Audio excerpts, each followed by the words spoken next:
जैसा कि आप सभी लोग जानते हैं कि महाकुंभ मेले की शुरुआत हो चुकी है और कम से कम 40 से 45 करोड़ लोग जो हैं महाकुंभ प्रयाग में जाने वाले हैं और स्नान करने वाले हैं।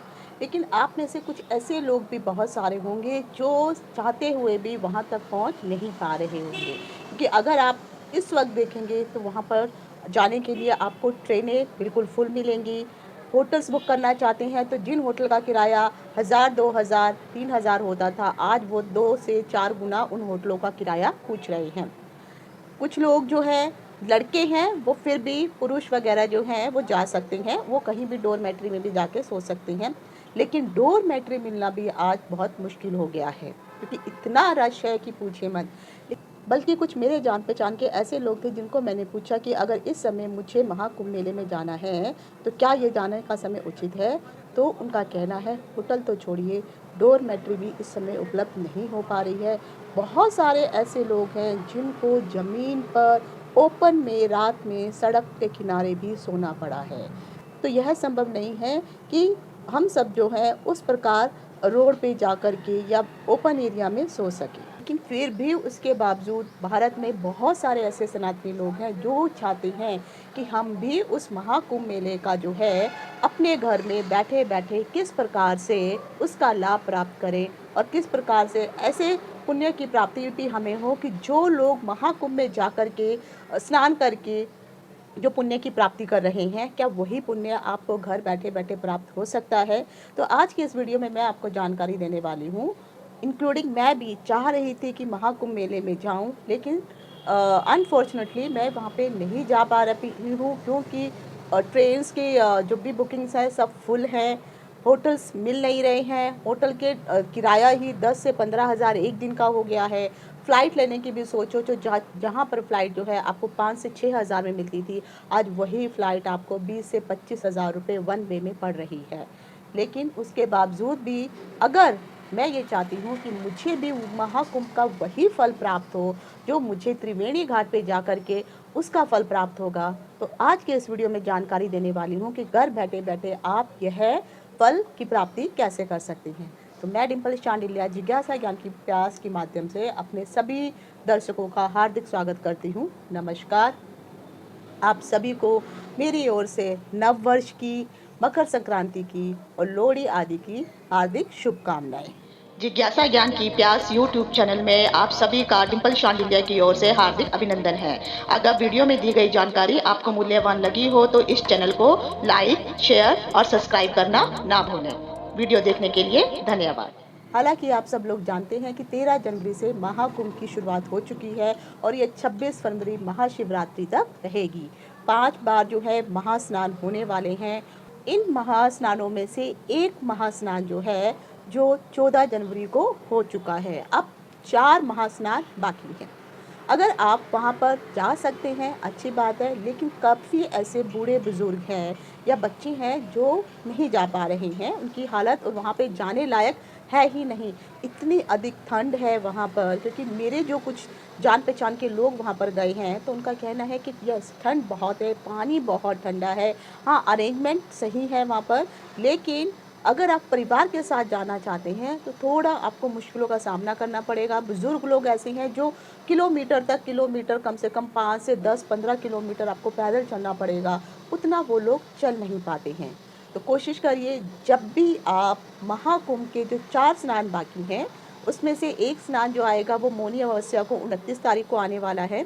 उसके बाद जो है 5 तारीख को जो है आपका बसंत पंचमी का जो है स्नान आएगा, महाशिवरात्रि का स्नान आएगा, एक डेट मैं भूल रही हूँ। तो ये 4 स्नान अभी आने बाकी हैं।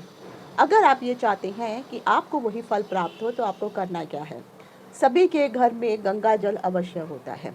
जिस भी दिन आप महास्नान चाहते हैं करने के लिए, तो आपको एक कटोरी में गंगा जल ले लीजिए। उस गंगा जल में आपको सबसे पहले तीनों नदियों का जो है आपको आवाहन करना है। इसके लिए संस्कृत में एक मंत्र है जिसको मैं डिस्क्रिप्शन बॉक्स में दे दूँगी। लेकिन अगर आप संस्कृत नहीं पढ़ना जानते हैं या पढ़ना नहीं आती है, तो आपको उस कटोरी में गंगा जल भर करके उस कटोरी को रख के और ऊपर अपना हाथ ऐसे रख दीजिए। कटोरी को ढक लीजिए। अब आप जो है श्री गणेशाय का मंत्र का उच्चारण कीजिए। वक्रतुंड महाकाय, कोटि सूर्य समप्रभा निर्विघ्नं कुरु देवा सर्वकार्येषु सर्वदा। गणेश का आवाहन करने के पश्चात आपको तीनों जो नदियाँ हैं उनका आवाहन करना है। तो सबसे पहले आप जो है अपना नाम बोलेंगे, जैसे मैं बोल के बता रही हूँ, आपको उसी प्रकार से बोलना है। तो सबसे पहले आप अपना नाम बोलेंगे, तो जैसे मैंने नाम अपना बोला डिम्पल, और उसके बाद जो है आपका गोत्र पूछा जाता है, तो आप जो है उसमें बोलेंगे आपका मेरा जैसे भरद्वाज गोत्र है। उसके बाद जो है मैं आपको आपके पति का नाम, अगर मैरिड हैं, या फिर आप अपने पिता का नाम। तो मैं बोलूँगी सपत्नी, अपने हस्बैंड का नाम बोलूँगी। उसके पश्चात जो है जिस दिन यह स्नान पड़ रहा है, जैसे मान लीजिए अमावस्या वाला स्नान करना चाहते हैं, तो अमावस्या तब आप बोलेंगे अमावस्या तिथि प्रातः काल है, और उस दिन कौन सा दिन पड़ रहा है, सोम मंगल बुध, तो वो दिवस का नाम लेते हुए आपको उस दिन का नाम बोलना है। अपने निवास स्थान से, जैसे मैं हैदराबाद में रहती हूँ, तो मैं बोलूँगी मैं अपने निवास स्थान हैदराबाद से तीनों शुभ नदियों का आवाहन करती हूँ। हे गंगे माँ जो शिव की जटाओं में है, मैं आपका आवाहन करती हूँ। हे यमुना माँ जो यम की छोटी बहन है, आपका आवाहन करती हूँ। और हे सरस्वती माँ जो सरस्वती विद्या की देवी है, मैं आपका आवाहन करती हूँ। आप अपना जो वास इस गंगा जल में कीजिए, और मैं इससे स्नान करने वाली हूँ। जो भी फल मुझे त्रिवेणी के में स्नान करने वाले लोगों को प्राप्त होगा, वही फल भी मुझे घर में रहते हुए स्नान करते हुए प्राप्त हो। तो ये आपको मनोकामना मांगनी है, और फिर उस जल को आपको, अब अपने बाथरूम में जाएंगे, याद रखिए विंटर का महीना है, अब आपको गर्म पानी का प्रयोग नहीं करना है, क्योंकि अगर आप त्रिवेणी में स्नान करने के लिए जाएंगे तो वहाँ पर आपको ठंडा पानी मिलेगा, बर्फ़ के जैसा ठंडा पानी।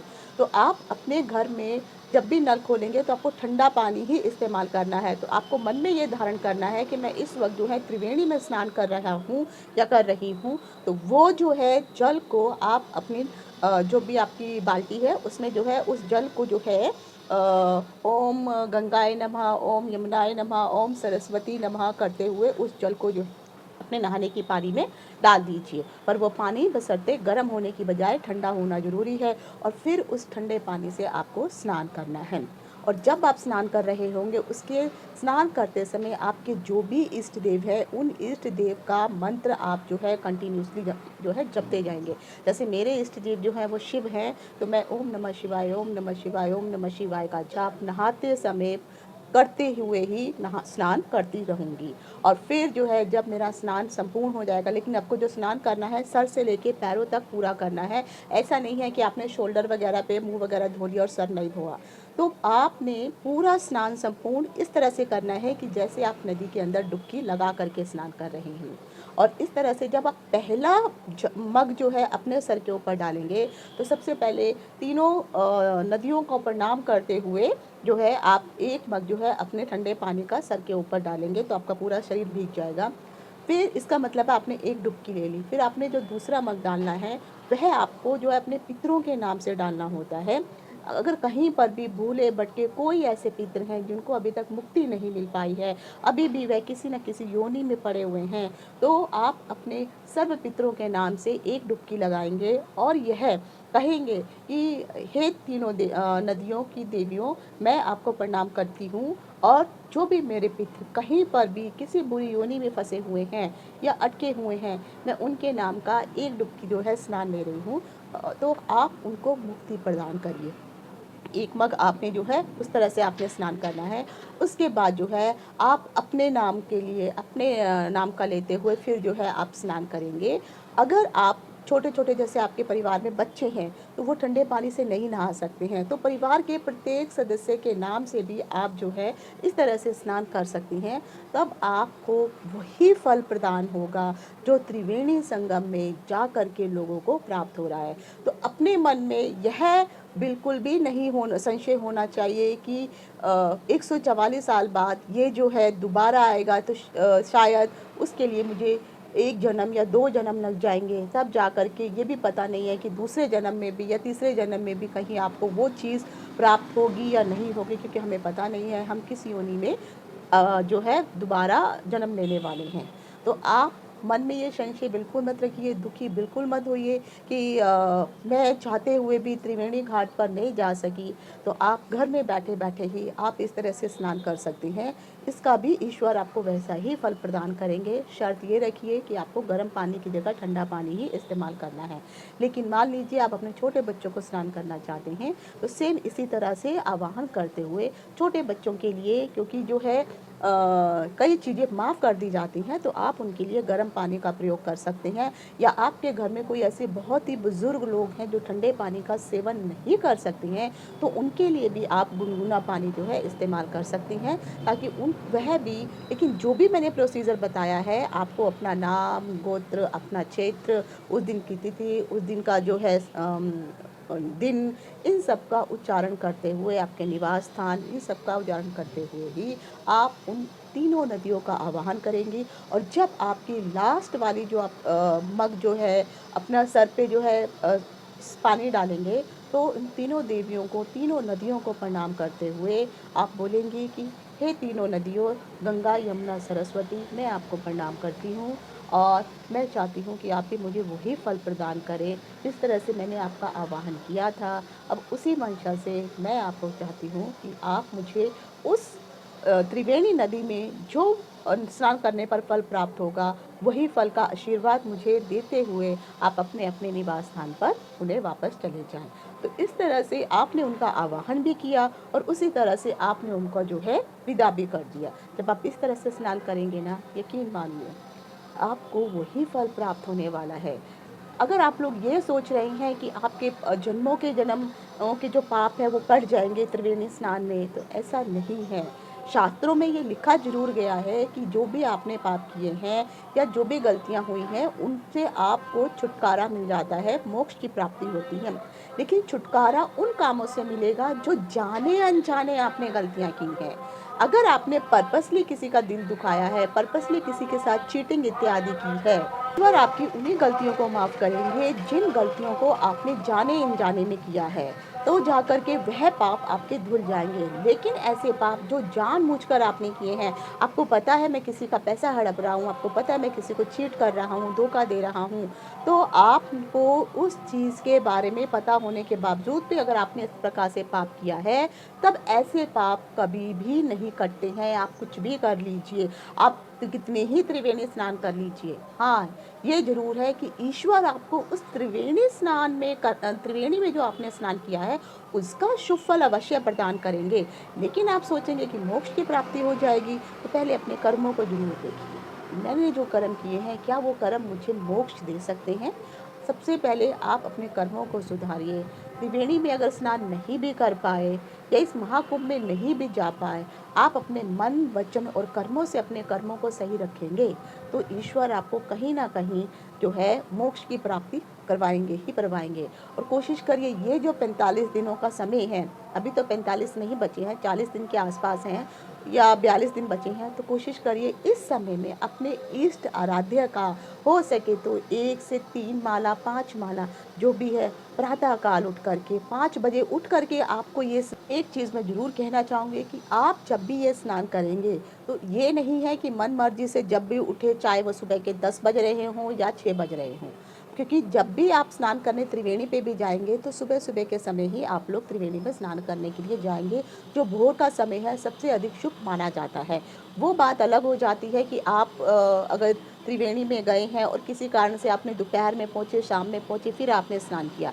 लेकिन अगर आप घर पर हैं, तो घर पर रहते हुए आपको सुबह कम से कम 5 बजे के आस-पास जो है उठ जाना है, साढ़े 4 से 5 के बजे बीच में आप उठिए और फिर जो है आपको ये स्नान करना है। तो भोर के समय किया हुआ स्नान की ही जो प्राप्ति त्रिवेणी में जाकर के जिस पुण्य की प्राप्ति हमें स्नान करने पर होगी, तो अगर आप सुबह 5 बजे के आस-पास अगर ये स्नान करते हैं, तो उसी पुण्य की प्राप्ति आपको घर पर रहते हुए भी हो जाएगी। लेकिन बच्चों के लिए ज़रूर मैं कहूँगी अपवाद है, तो छोटे बच्चे हैं तो आप उनका जो है 6-7 बजे जब भी आप उनको नहलाते हैं 8-9 बजे तक उनको कर सकती हैं। बुज़ुर्गों के लिए भी मैं कहूँगी कि अगर सुबह के वक़्त ही अगर वो उठ के ये स्नान करते हैं, तो यह उनके लिए अधिक लाभदायक सिद्ध होगा। तो आशा करती हूँ कि जो मैंने ये आपको जानकारी दी है, महाकुंभ त्रिवेणी त्रिवेणी स्नान से संबंधित आपको पसंद आई होगी। अगर कोई और अन्य जानकारी चाहते हैं तो कमेंट बॉक्स में लिख करके आप पूछ सकते हैं। लेकिन कोशिश अवश्य करिए इन 45 दिनों में आप अपने आराध्य के नाम का माला ज़रूर जपिए। 1 माला करिए, 3 माला करिए, 5 माला करिए, लेकिन क्योंकि पूरा समय आपके पास होता है, आप सुबह में करिए, शाम के को करिए, पर करिए ज़रूर। नमस्कार। ॐ नमः